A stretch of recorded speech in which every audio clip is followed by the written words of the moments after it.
Kalau gitu langsung gue mulai aja ya cerita malam ini, Moy. Ya. Tempat pertama yang bakal gue bawain ini masih jadi salah satu tempat yang bisa dibilang tuh paling sering dialamin sama pendengar-pendengar kita. Dan tempat ini adalah hotel. Oke. Tempat yang hampir setiap harinya tuh jadi jalur lalu lalang, bukan cuma manusia, tapi juga makhluk-makhluk lainnya. Dan hotel ini lokasinya tuh ada di Jogja. Jadi bayangin aja berapa banyak hotel di Jogja nih yang ternyata sampai sekarang nih masih nyimpen rahasia-rahasia mistis.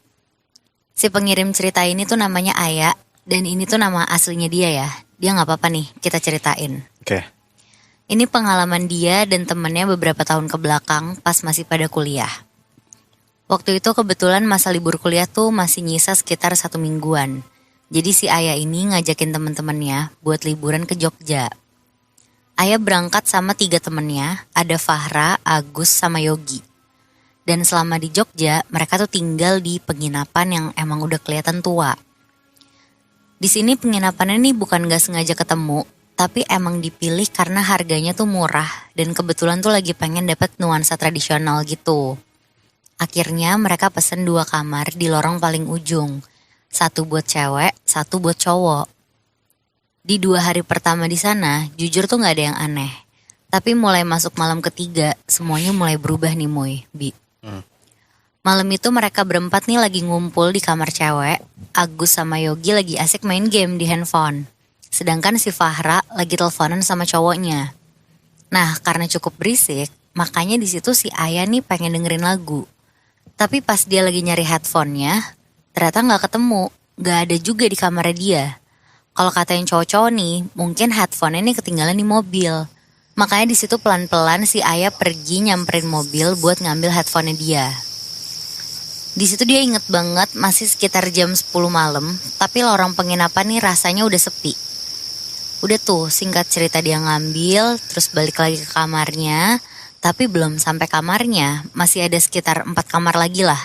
Dia ngerasa kalau di belakangnya dia tuh kayak ada yang ikutan jalan juga. Tapi pas dia nengok beneran, masih kosong dan sepi, kayak sebelumnya Moy, Pokoknya gitu-gitu aja terus tuh, kayak ada yang ngikutin dari belakang. Dan karena takutnya di belakang tuh emang beneran ada orang jahil, makanya Aya langsung buru-buru nyepetin jalannya dia. Nah, tapi pas posisi Aya udah makin deket sama kamarnya, tiba-tiba ada angin kenceng banget dari belakangnya dia. Anginnya ini gak cuma lewat, tapi kayak sampai nubruk dia gitu rasanya. Pokoknya kenceng banget lah. Di sini saking kenceng anginnya, si Aya nih sampai kedorong, terus nabrak ke tembok di ujung lorong itu. Di situ Aya tuh langsung satu badan sakit semua. Jangankan buat gerak, buat teriak aja tuh susah banget. Tapi untungnya nggak lama dari situ, Fahra tuh keluar dari kamar karena nggak dengar ada kayak suara benturan tadi. Fahra di situ langsung panik, takutnya tuh kayak penyakit asmanya Aya ini kambuh. Karena kebetulan si Aya ini punya asma. Akhirnya dia sama anak-anak cowok tuh langsung bantu ngebopong Aya balik ke kamar buat istirahat. Nah, singkat cerita besokannya nih, Aya kebangun di jam 6 pagi. Dia langsung nyuruh yang lain buat siap-siap cari sarapan jalan kaki di sekitar penginapan. Tapi karena tempat makannya nih pada full, akhirnya mereka mutusin buat dibungkus aja terus makan di penginapan. Aya nih bisa dibilang kalau jalan tuh cenderung lebih cepat dari teman-temannya. Makanya gak heran kalau dia duluan yang sampai ke penginapan. Oke. Dan di sini kondisinya masih pagi banget ya. Tapi pas Aya nih mau ngebuka pintu kamarnya, dia ngerasa jelas banget ada sosok yang lagi nungguin dia dari dalam kamarnya. Oke. Dari celah bawah pintu itu tuh kelihatan kayak ada bayangan orang tinggi banget lagi berdiri. Dan gak mungkin dong itu room service karena emang masih pagi banget kan di situ. Dan karena itu si Aya ngurungin niatnya dia. Dia langsung nungguin yang lain buat balik makan di kamarnya. Di sini pikirannya Aya tuh mulai gak fokus di pagi itu. Dia sarapan sambil bengong sampai tiba-tiba tuh ada suara barang jatuh dari kamarnya dia. Di sini si Aya kaget, dia ngelihat sekeliling dan dia tuh baru sadar kalau di kamarnya nih gak ada Fahra atau siapapun Moy. Aya juga langsung keinget kalau sebelum ke kamar cowok-cowok ini, si Fahra ini tuh emang izin balik ke kamar buat ngambil barang dulu. Terus di situ mereka langsung buru-buru lari ke kamar Aya dan pas pintu kamarnya dibuka, di situ Fahra tuh nggak sadarin diri di samping kasur, pingsan. Jadi dia pingsan di atas kasur, Terus ada sosok hitam gede kayak genderuwo gitu. Dan posisinya tuh kayak pengen nerekam si Fahra gitu. Agus sama Yogi yang gak pernah ngelihat setan di situ cuma diem terus kaget gitu aja. Tapi Ayah tuh takut, khawatir juga nih sama kondisi temennya di dalam itu. Akhirnya tanpa mikir panjang, si Ayah nih langsung lari masuk ke kamarnya Fahra, terus usaha buat nyadarin Fahra yang lagi pingsan.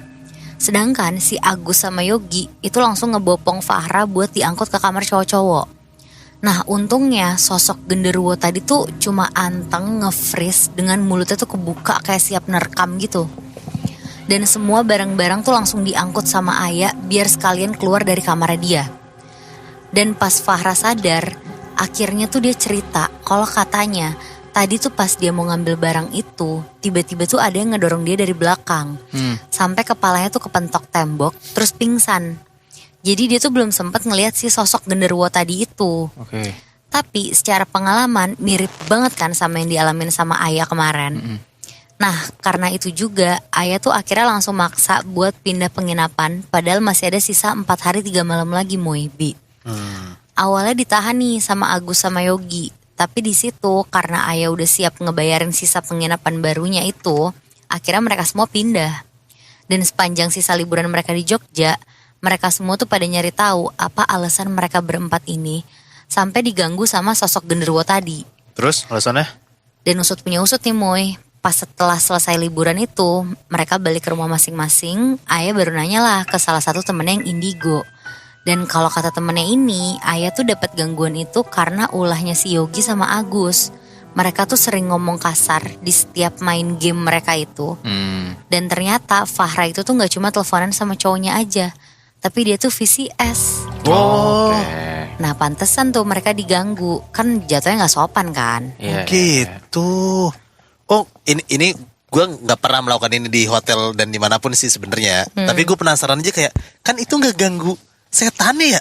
Kayak kenapa mereka ngerasa risih gitu maksud gue? Ya mungkin maksudnya vulgar gitu loh Moy. Dan di tempat baru yang mungkin penunggunya gak suka kali gak ya kayak etis gitu. Kali gak ya? etis, bisa gak jadi. sopan. Walaupun gue gak percaya lo gak pernah kayak gitu ya.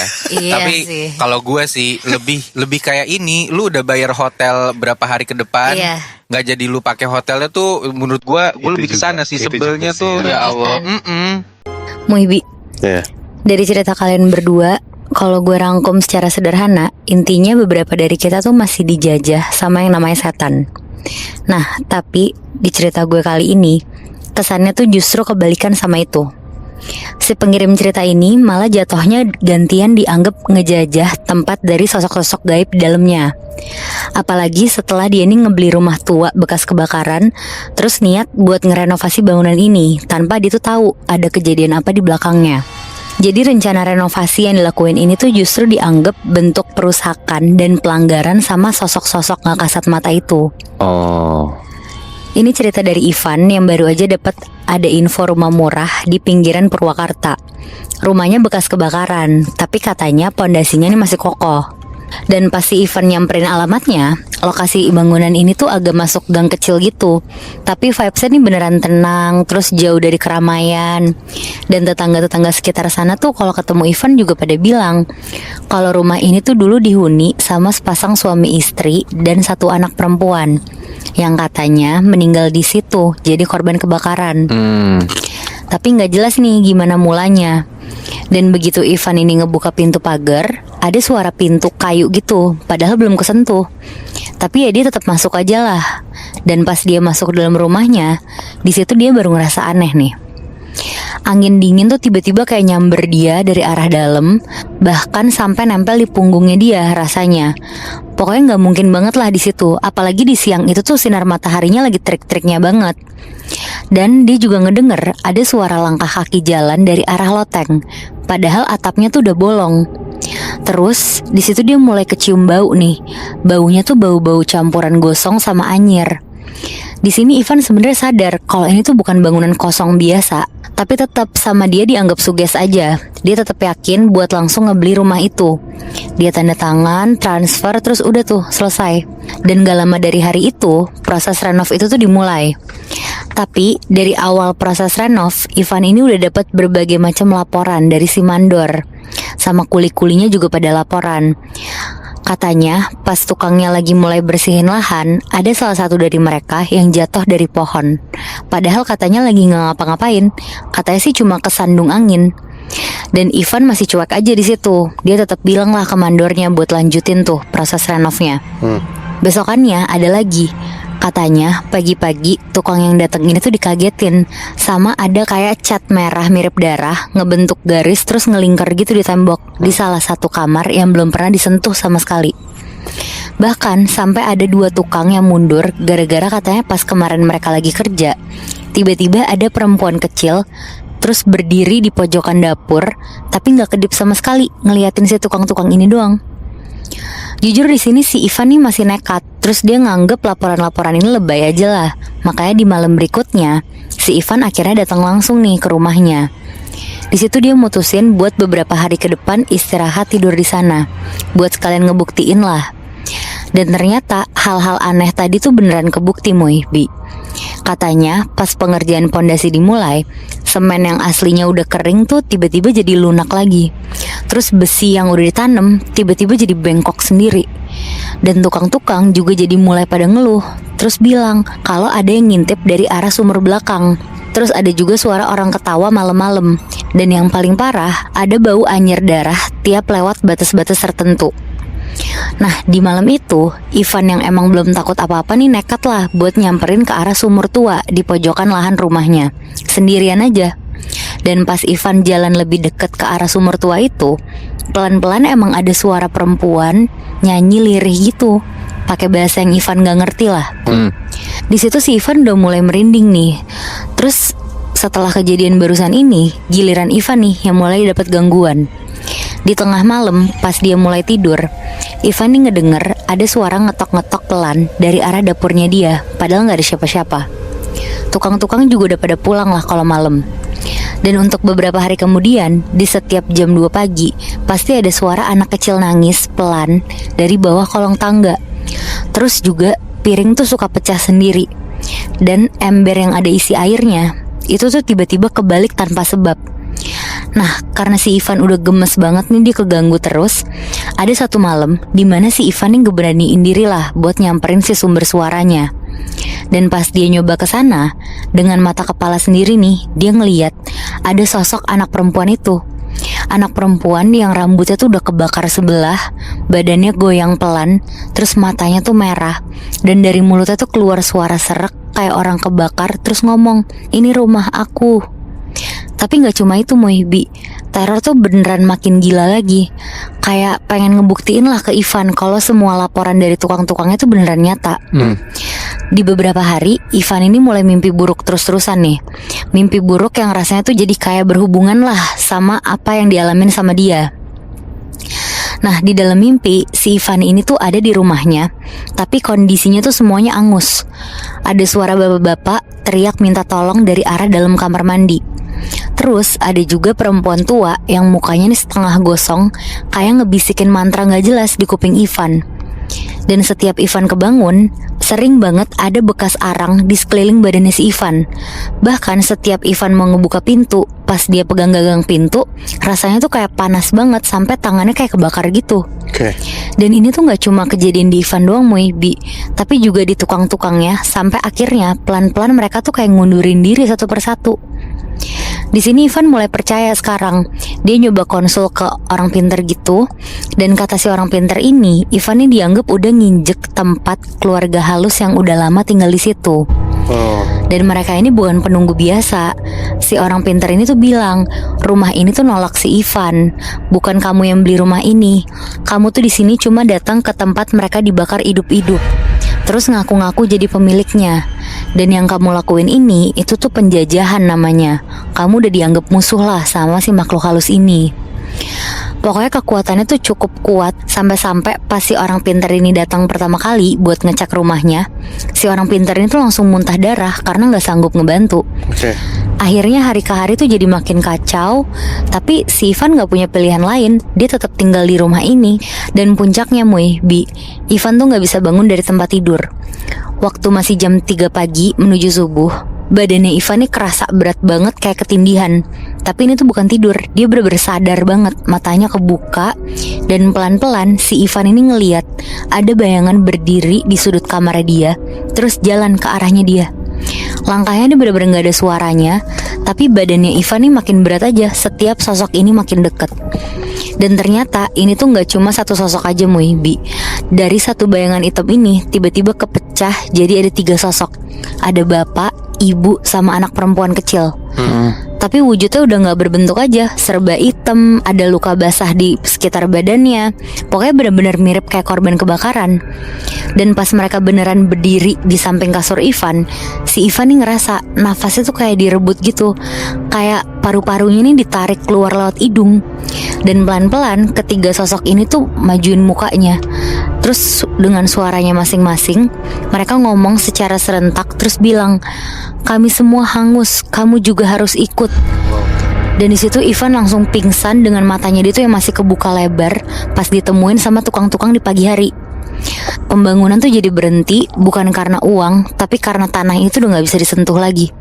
Tukang terakhir yang datang, kata Ivan tuh langsung jatuh kejang begitu kakinya nyentuh area pondasi. Dia terus-terusan ngomong tapi bukan bahasa Indonesia ataupun bahasa daerah. Itu tuh kayak bahasa yang emang gak diajarin ke manusia gitu. Dan sejak itu juga muncul tanda goresan-goresan di tembok bata yang belum diplester. Bentuknya tuh spiral gitu. Dan kata orang pintar, ini tuh simbol pengusiran. Ivan udah nyoba berbagai cara, dari ritual pembersihan, doa, bahkan sampai area sumur belakang tuh udah dibakar sama dia. Tapi tiap malam mereka tetap datang terus, masih dengan jumlah yang sama, teror yang sama, dan tentunya kalimat ucapannya juga sama. Dan hari ini udah setahun sejak proyek rumah Ivan ini ditinggalin. Tanahnya tetap kosong, bangunannya pun masih belum selesai. Dan Ivan akhirnya sadar dan tahu kalau bukan dia yang beli rumah itu, dan bukan dia juga yang datang terus nempatin rumah itu. Di sini justru Ivan yang ngejajah tempat mereka. Mereka yang udah nggak punya dunia, dan sebagai balasannya mereka ngejajah balik. Nggak pakai senjata, tapi pakai rasa takut yang nggak pernah tidur. Anjing, dari awal juga gue agak-agak bingung sih kenapa dia masih maksain ya untuk punya rumah yang bekas kebakaran gitu. Iya ya, mungkin karena tergiur karena harganya murah juga kali. Iya sih, cuman ya jadinya bete sih, maksudnya ya mungkin harganya murah, tapi dipikir awalnya cuma bekas kebakaran, ternyata ada lagi sampai aduh digangguin segitunya sih. Nggak mau juga pakai harga murah ya, jadi males. By the way, gue tiba-tiba kayak nggak akan satu hal gitu. Cerita kita bertiga itu kan cerita tentang kayak tempat yang kita tinggalin itu kan dijajah sama Belanda, dan penghuninya pun, setannya pun juga dari Belanda gitu kan. Iya. Nah sebenarnya tanpa kita sadar, kota kita deh gitu, Jakarta gitu, kan ini kan pernah dijajah sama Belanda. Kita kan nggak tahu juga gitu loh kayak background story tempat ini. Itu tuh ada kejadian apa, pernah ada pembunuhan kah, atau ada kayak apapun yang berbau-bau yang mengerikan gitulah tentang masa lalu gitu kan. Gue tiba-tiba jadi kepikiran sesuatu. Apakah tempat yang kita injek sekarang itu sebenarnya ada setannya ya? Dan setannya itu bisa jadi ya orang Belanda. Gue dapat cerita tentang pengalaman orang yang mati suri. Dan selama dia mati suri itu, dia kayak dapat penyiksaan. Tapi setelah dia disiksa, dia bisa hidup lagi. Dan bahkan setelah dia hidup lagi, dia bisa ngelihat makhluk-makhluk astral di dalam kehidupan nyatanya dia. Anjir, jadi indigo gitu dong. Benar. Kita sebut aja namanya Dennis ya. Dennis ini bilang kalau dia pernah mati suri di tahun 1995, dan itu ketika umur dia tuh 17 tahun. Dia kena kecelakaan motor, dan kalau dari saksi mata, Dennis sama temennya ini keseret bus sampai 20 meter. Temennya meninggal di tempat, sementara Dennis ini luka parah sampai koma. Dennis langsung dilariin tuh ke rumah sakit. Lukanya parah, di badannya ada beberapa lobang-lobang, dan beberapa tulangnya tuh ada yang patah. Di saat keadaan koma itu, Dennis tuh ngerasa kalau dia badannya dingin sedikit demi sedikit, mulai dari ujung kaki sampai ujung kepala. Dan pada akhirnya dia ngerasa kayak rohnya tuh lepas dari badannya gitu loh, Nat, Moy. Jadi dia ngerasa kayak lagi rogo sukmo. Di situ Dennis tuh bisa ngelihat tubuhnya sendiri lagi tiduran. Dia juga bisa ngelihat orang-orang yang ada di sekitarnya dia, orang-orang yang ada di sekitar badan dia yang lagi tidur ini. Cuman dia mau balik lagi ke tubuhnya tuh nggak bisa. dia pegang-pegang orang-orang di sekitarnya dia, gak bisa juga kayak orang-orang yang gak sadar gitu loh. Ya karena orang-orang di sekitar dia gak bisa ngelihat rohnya si Dennis ini kan. Dari situ tuh Dennis kaget banget. Dan tiba-tiba aja ada beberapa orang yang hadir di sampingnya si Dennis ini. Terus orang-orang yang hadir di samping Dennis ini yang tiba-tiba datang, itu tuh langsung ngebawa Dennis ke suatu tempat. Jadi kayak dia ditandu gitu loh. Dan yang ngebawa dia ini, itu tuh 7 orang di kanan, 7 orang di kiri. Badannya tinggi dan besar. Ini di alam lain berarti kan? Nah, dia tuh nggak tahu dia mau dibawa kemana, Moy, sebenarnya. Di situ Dennis dibilang sama salah satu dari orang-orang atau makhluk ini kalau dia tuh mau dibawa ke alam kubur dan dia mau diperlihatin sama beberapa kejadian. Di situ Dennis ditanya, siapa nabimu, apa agamamu. Tapi anehnya, Dennis ini nggak bisa jawab. Kayak mulutnya tuh ditutup gitu loh. Terus karena nggak bisa jawab kayak gitu, Dennis ini tiba-tiba dipecut pakai tali. Palanya dipukul sampai hancur dan jatuh tuh daging-dagingnya dari badannya ini sampai semua daging-daging dan tulang-tulang itu tuh masuk ke dalam tanah. Cuman gak lama abis dari situ tubuhnya tuh jadi utuh lagi. Jadi sedia kala ada kepalanya, ada badannya utuh lagi dan dipecut lagi si Dennis ini. Dan itu terjadi berulang-ulang, Nat, Moy. Rambutnya Dennis ditarik dan itu sakitnya bener-bener berasa. Jadi Dennis ini tuh disiksa berkali-kali, Nat, Moy. Gak berhenti-berhenti. Dennis ini teriak-teriak, dia teriak-teriak Allahu Akbar, dia minta ampun, minta ampun. Dan Dennis ini bingung, dia bertanya-tanya gitu sama orang yang nyiksa dia atau makhluk yang nyiksa dia ini. Dia bilang, kenapa aku disiksa kayak gini, sedangkan semasa aku hidup di dunia aku taat sama perintah Allah, kata gitu. Dari pertanyaan dia itu, tiba-tiba si Dennis ini ngedenger ada suara yang ngomong ke dia, kamu memang taat, kamu memang sholat, tapi adakah sholatmu benar-benar ikhlas dengan Allah? Dan kamu tidak pernah berdakwah ke saudara-saudaramu, walaupun kamu tahu mereka berbuat dosa dan lalai dari mengingati Allah. Dennis juga ditunjukin tuh, semasa dia di dunia, pas dia dengar suara azan, dia malah milih buat nonton TV daripada langsung sholat. Dia mikir, ya sholat masih bisa nanti-nanti. Dia gak mau tuh ketinggalan acara TV, karena nanti dia jadi gak tahu kelanjutan cerita di TV-nya tuh gimana. Intinya si Dennis ini lebih mentingin nonton TV lah dibanding sholat, ibadah sama Allah. Iya benar. Dia mohon-mohon tuh buat dibalikin ke dunia, minta kesempatan satu lagi buat hidup. Dia janji bakal berubah buat jadi lebih baik, saking dia gak kuat ini sama siksaan yang dia dapat. Terus yang mecut si Dennis ini ngomong dengan suara yang nyeremin banget, suaranya berat. Si sosok ini bilang, semua ahli neraka minta perkara yang sama, yaitu minta dihidupkan kembali, tapi tidak akan dilayani karena dunialah tempat menentukan segalanya, kata gitu. Di situ Dennis tetap mohon-mohon, dia minta ampun saking kesakitannya, sampai dia ngedenger tiba-tiba ada suara lain muncul dan ngomong kayak gini, kasih dia kesempatan. Setelah Dennis denger kayak gitu, Dennis ini tetap dipukulin, tetap dipecut, tetap disiksa, sampai akhirnya Dennis ini jatuh dan dia nggak bisa lihat apa-apa, gelap semuanya. Gak beberapa lama dari situ muncul cahaya, Nat, Moy, terang banget. Dia jalan tuh ke arah si cahaya muncul itu. Dia jalan sambil didampingin sama satu orang yang badannya tinggi dan besar. Dia susurin cahaya itu sampai di ujung lorong. Keluar dari lorong itu yang ada cahaya, Dennis sampai di suatu tempat yang gede banget, Nat, Moy. Dimana kanan kirinya ini banyak tumbuhan-tumbuhan hijau. Pokoknya bagus banget. Terus di situ kayak subur banget tumbuhan-tumbuhannya. Di sini Dennis kayak dia jalan aja sama satu orang yang dampingin dia ini, sampai di depan dia tuh ada satu kerajaan yang gede banget, Nat, Moy. Kerajaan ini bagus banget, kayak kerajaan yang terbuat dari emas. Dia masuklah ke dalam kerajaan emas ini. Di situ tuh sama kayak yang lu ceritain, Nat. Ada perempuan, ada laki-laki.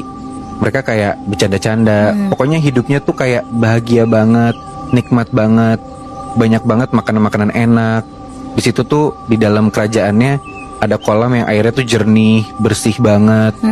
Pokoknya bener-bener kayak kehidupannya tuh menyenangkan banget di sana. Gak ada orang yang kesusahan sama sekali. Dan rasanya tuh kalau misalkan Dennis nih bisa hidup di kerajaan ini, ya dia bakal bahagia banget lah. Cuman gak lama dari situ Nat, Moy, muncul lagi cahaya yang bikin mata dia silau banget. Terus Dennis kayak ditarik cepet banget, entah kemana dia ditarik. Dan tiba-tiba di depannya Dennis ada cowok bilang, "Kamu kembali lagi," katanya gitu. Dan ternyata Dennis ini udah ngeliat dia tuh udah di dunia nyata, udah muncul gitu aja. Dia udah terbangun di atas rumah sakit. Badannya lagi tidur. Di saat itu juga dia tersadar, ternyata dia dikasih nih kesempatan buat hidup kedua kalinya sama Tuhan.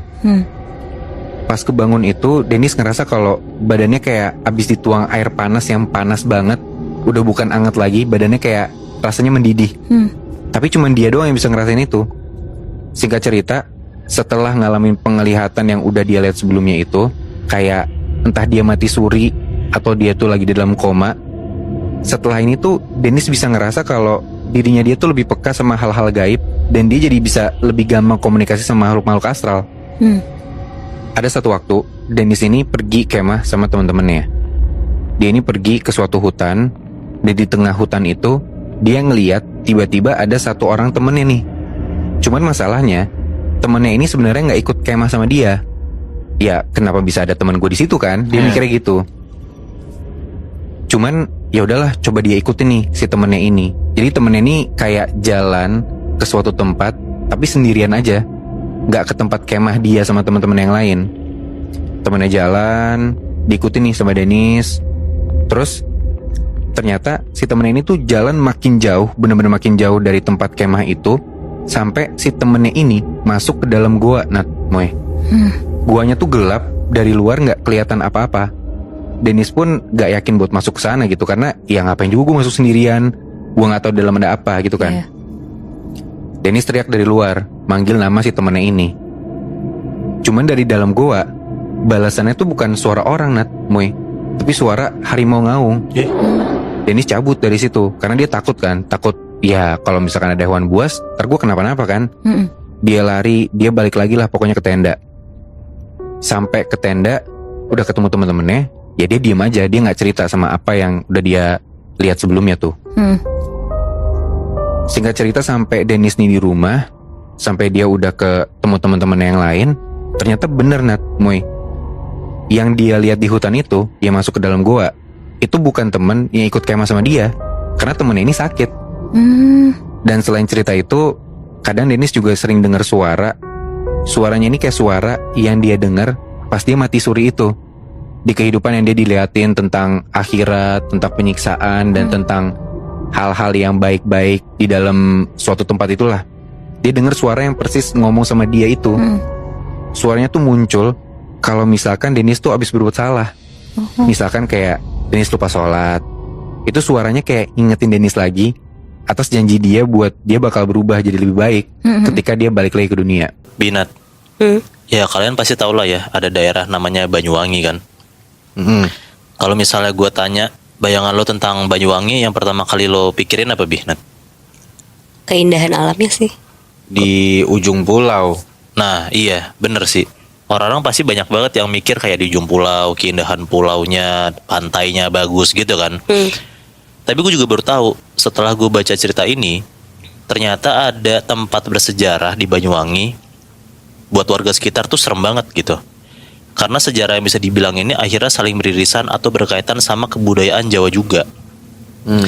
Jadi di salah satu desa di Banyuwangi, ternyata ada yang dipercaya sebagai tempat tinggal atau rumahnya si Semar. Tahu Semar nggak lo? Iya, Semar Wayang kan? Iya, Semar Wayang. Ini kalau misalnya ada yang belum tahu, gambaran dikit ya. Jadi kayak Semar Wayang itu tuh perutnya bulat banget kayak buncit, kayak tergolong pendek juga, kayak proporsi badan bagian atas sama bawahnya tuh beda gitu. Mulutnya senyum tapi matanya tuh sembab terus, rambutnya tuh kayak ada kuncung di ujungnya gitu.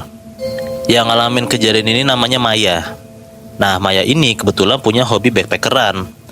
Nah sama kayak tadi gue bilang, emang salah satu top tier orang-orang kenapa ke Banyuwangi kan emang karena pemandangannya bagus gitu.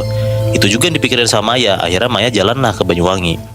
Intinya tuh si Maya nyampe ke Banyuwangi masih sehari sebelum check-in penginapan. Jadi kayak emang salah lihat tanggal gitu lebih. Nah, jadi harusnya dia misalnya kayak harusnya mulai itu tanggal 15 liburannya, tapi tanggal 14 ternyata dia udah harus ke sana. Masih ada hamin 1 hari, ya mau nggak mau dia harus tetap berangkat lah. Pas sampai Banyuwangi itu sekitar subuh, waktunya tuh masih panjang banget karena dia harus check in ke hotel yang dia emang udah booking. Itu kan besok siang jam 12 tuh. Maya coba nanya-nanya lah ke warga lokal, rekomendasi wisata yang bagus sana gimana, karena dia gabut gitu hari ini. Dapatlah dia rekomendasi dari warga lokal, katanya ada salah satu wisata namanya Bukit Mondoleko. Bukit Mondoleko. Iya. Oke. Nah, katanya Bukit Mondoleko itu tuh spot fotonya tuh bagus-bagus, terus juga ada kayak bumi perkemahannya gitu. Akhirnya Maya mikir, daripada gue bingung mau kemana dan udah siang, ya udah mumpung masih seger nih, masih terang mataharinya jelas, akhirnya di jalan tuh ke bukit sana. Pas nyampe sana emang enak banget Nat. Anginnya dingin, kondisi rindang, banyak hamok-hamok gitu kayak bergelantungan di pohon. Intinya kayak adem lah gitu suasananya. Ada satu hal yang bikin Maya pada saat itu tuh rada nggak ngeh. Dia ngira itu tuh warga sekitar. Jadi kata Maya, dari dia jalan masuk ke area bukit sampai ke jalan ke tengah, dia tiap di jalan tuh kayak disambut gitu Nat, sama bapak-bapak atau ibu-ibu gitu. Mukanya udah pada tua, terus ibu-ibu bapak-bapak tuh selalu bilang kayak monggo gitu, sama kayak mempersilahkan si Maya gitulah buat masuk. Tapi anehnya, mereka itu, si Maya ngelihat orang-orang sana tuh kayak pakaiannya tuh aneh banget. Kayak pakai pakaian kain coklat Jawa zaman dulu gitu loh, pakai belangkon kayak di film-film gitulah. Udah tuh Maya tuh di situ jalan terus sambil kayak ngebalas salam sama ke orang-orang ini. Maya tuh nggak kepikiran apa-apa lah, karena dia mikir juga masih pagi, masih siang gitu kan, nggak gelap jadi nggak serem lah. Pas dia tahu kalau di bukit sana tuh ada hammock yang disewalah sama si Maya ini. Dia manjat tuh pohonnya pelan-pelan, terus tiduran tuh mermin mata di salah satu hammock di sana. Pokoknya suasana tuh enak banget lah kata si Maya. Apalagi kondisi bukit pagi itu tuh beneran kayak nggak begitu rame, yang sewa hammock pun juga baru dia doang. Sampai pelan-pelan tuh dia kebangun karena dia ngerasa dan dia dengar ada kayak suara lonceng gitu dari jauh. Pas dia buka matanya pelan-pelan, dia kaget. Tiba-tiba hammock yang ada di sekeliling dia tuh kok kayak full kepake semua gitu, kayak ada yang tidur di atasnya. Padahal Maya sebelum merem, dia sadar banget kalau yang nyewa hammock itu tuh masih dia gitu. Terus kata Maya, dia bilang kayak pelan-pelan dia ngeliat kayak ada kepala gitu ngintip keluar dari hammock masing-masing gitu. Pas dia lihat, kepala-kepala itu tuh kayak kepala sosok anak-anak cewek kecil gitu. Rambutnya pakai konde semua, tatapannya kayak ngarah ke satu titik, yaitu ke arah sudut bukit. Ini gue nggak tahu ya kalian bakal percaya atau enggak. Pokoknya yang gue baca dari cerita Maya adalah, katanya di ujung bukit ke arah sana ada kayak rombongan orang jalan full pakai pakaian tradisional, jalan pelan-pelan di belakang kayak semacam kereta kencana gitu, kayak kereta-kereta kesultanan, dan rame banget Nat. Maya tuh nggak mikir negatif, bahkan Maya mikirnya kayak, oh mungkin apa kayak ada kirap budaya ya, makanya rame gitu. Karena penasaran, akhirnya dia mutusin buat turun dari hammocknya dan ngikutin tuh ke arah rombongan itu, arahnya kemana. Maya jalan aja keluar area bukit sambil nginget-nginget ntar arah baliknya kemana. Jadi letak daerah Bukit Mondoleko itu kebetulan berbatasan langsung sama salah satu desa namanya Desa Seragi. Nah ternyata di Desa Seragi inilah yang ternyata dipercaya sama orang-orang buat tempat tinggal si Semar itu. Lingkungannya sebenarnya kayak pedesaan pada umumnya, banyak rumah, banyak warga desa, ada yang jalan gitu. Jalan-jalan sampai akhirnya dia masuk ke semacam hutan. Dari pertama kali masuk hutan, dia tuh udah kayak ngerasa ada yang aneh. Anehnya tuh lebih ke kayak nggak tahu ya, hawa di sana tuh kata Maya tuh beda banget. Hutannya tuh beneran kayak nggak ada kehidupan. Terus makin dalam masuk, semakin dia kayak ngedenger suara jelas ada gamelan Jawa gitu dimainin. Nggak selang lama, Maya tuh kaget banget pas ngeliat ke arah depan. Rombongan kereta kencana itu berhenti pas banget di depan kayak semacam bangunan gede di tengah hutan gitu. Bersih, bagus, sama kayak dilapisin emas gitulah. Terus si rombongan ini kayak yang pakai pakaian adat itu pelan-pelan ngebuka jalan buat mempersilahkan Maya masuk ke dalam ruangan itu. Maya ingat jelas banget, dia tuh dari dalam bangunan kayak ada yang keluar nyambut dia. Pas keluar, dan ternyata Nat, itu adalah wujud sosok pria tua pendek, perutnya gede banget ke depan kayak buncit, senyumannya lebar banget kayak hampir nyentuh kening, tapi matanya tuh beneran kayak sembab bengkak gitu. Nah, ngeh kan lo yang tadi gue bilang itu adalah ciri-ciri Semar. Bisa jadi yang Maya lihat emang beneran Semar gitu. Si sosok Semar ini kayak mempersilahkan Maya masuk ke dalam rumahnya. Jujur Maya tuh takut banget, tapi dia nggak enak lah karena udah dipersilahkan kayak gitu kan, nggak mungkin kabur, nggak sopan kan. Akhirnya Maya terimalah tawaran itu dan dia masuk tuh ke rumah si Semar ini. Kata Maya, rumahnya tuh gede banget, tapi secara bangunan atau bentuk arsitektur itu tuh kayak beneran pendopo atau kayak kerajaan zaman dulu kayak di film-film gitulah. Dan ada kali tiap 30 menitan Maya tuh cuma duduk tatap-tatapan sama si sosok ini, nggak ngomong apa-apa. Lu bayangin aja Nat, lu duduk lama tapi cuma tatap-tatapan sama sosok yang nggak tahu apa, yang serem banget, ya pasti serem banget lah rasanya kan. Nah nggak gitu lama, tiba-tiba Maya kayak kedengeran ada yang ngajak ngomong Maya, nggak tahu siapa. Tapi bahasanya tuh kayak bahasa semacam kayak pakai bahasa krama Inggil gitu, bahasa Jawa yang halus banget. Maya beneran nggak bisa nangkap apapun ucapannya, ngejawab pun juga nggak ngerti gitu, karena badan Maya tuh bener-bener ngerasa mual. Tiba-tiba Maya pusing, soalnya katanya tuh hampir semua benda pusaka atau perhiasan emas yang ada di rumah itu tuh mengkilap dan bener-bener bikin nyelawin matanya si Maya. Maya tuh langsung aja lah pamitan ke sosok ini. Dia lari cabut ke arah desa tadi, dan bener aja Nat, di tengah perjalanan waktu pas dia mau cabut ke arah desa, dia tuh muntah tuh di hutan itu. Dan dari muntahan makanan yang dikeluarin sama Maya, dia ngeliat kayak ada bentuk mencurigakan gitu. Ini jorok sih, tapi karena penasaran akhirnya Maya ambil. Dan tahu nggak, ternyata katanya Maya, muntahan yang Maya keluarin dari perut itu tuh, dia ngeliat tiba-tiba ada kayak semacam keris kecil gitu Nat. Tapi gagangnya itu berbentuk wayang semar. Kaget lah di situ si Maya kan. Ditambah kaget lagi karena waktu pas dia nengok ke belakang, ke arah bangunan tadi, bangunannya itu tuh udah hilang, dan semua rombongan yang dia ikutin itu pun juga hilang. Bener-bener kayak cuma ada pohon-pohon tua doang gitu. Fix lah di situ Maya sadar kalau dia tuh disasarin sama makhluk halus. Tapi kan dari awal gue bilang tuh dia kan sensitif. Nah Maya tuh nggak ngerasa apa-apa, bahkan dia ngerasa kayak hal-hal kayak gitu tuh nggak ngeganggu dia gitu. Nah long story short, Maya tuh coba cabut dari daerah itu keesokan harinya. Dia tetap jadi ngejalanin liburan keliling-keliling di pantai di Banyuwangi. Keris kecil yang dia muntahin pun juga masih disimpan sama Maya, tapi bungkusnya dia pakai tisu dan dimasukin ke dalam tas dia, takut kenapa-napa. Dan selama beberapa hari Maya liburan di Banyuwangi, ternyata tuh dia rutin banget ketemu sama salah satu tour guide di sana. Dan tau gak Nat, si tour guide itu bilang kalau sosok Maya tuh kayak memancarkan karisma gitulah buat orang awam, buat orang luar. Orang ini nanya ke Maya tuh pakai jimat atau pakai benda apa, kok bisa berkarisma banget gitu. Terus dilatih lah sama Maya benda keris kecil itu. Si tour guide ini langsung kaget dan bilang kayak, oh berarti mbak ini termasuk orang-orang terpilih. Nah si Maya bingung lah kayak kenapa orang terpilih gitu kan. Intinya akhirnya jelasin lah sama si tour guide ini. Jadi di Banyuwangi, tepatnya di desa Seragi itu, ada makam kuno, namanya makam Kemangi. Makam ini tuh dipercaya sama warga sekitar sebagai kuburan tokoh pewayangan Jawa, si Semar ini. Dan si Semar ini dipercaya juga jadi sosok yang menjaga desa itu. Katanya istana Semar itu tuh bisa dilihat untuk orang-orang terpilih aja, orang-orang yang dikasih kelebihan lah sama Tuhan. Nah di sini berarti Maya salah satunya, karena kan Maya bisa ngeliat si bangunan itu kan. Iya. Dan bener juga Nat, si tour guide ini nambahin, katanya si Maya itu tuh dapat semar mesem, jimat yang bisa dipakai orang buat nambah pesona, karisma, atau apapun di dalam dirinya. Dan semar mesem itu beneran dikasih sama si sosok wayang itu, si Semar itu ke Maya. Oh anjir. Ya emang terpilih sih, cuman gimana ya, agak-agak 50-50 sih. Seneng atau enggak ya jadi terpilih kayak gitu ya. Iya. Soalnya urusannya sama makhluk halus kan Muih, tadi di mana Muih daerahnya? Di daerah Banyuwangi. Nah, kalau lo paranoid, tempat bersejarah mana yang pernah kalian datengin yang ternyata angker?